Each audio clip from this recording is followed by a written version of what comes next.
Hi friends, நான் தான் குட்டிஎஸ் அஜித் பேசுகிறேன். இன்றைக்கி என்ன பார்க்க போகிறோம்னா, நம்ம காட்டில் கருதறுத்து நெல் கட்டெலாம் தூக்கிட்டு இருக்காங்க. வாங்க போய் பார்க்கலாம்.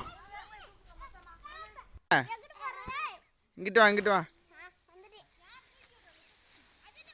கை தூக்கு. தூக்கிட்டு போங்க, தூக்கிட்டு போங்க. போங்க போங்க. வா வா, தூக்கிட்டு போ.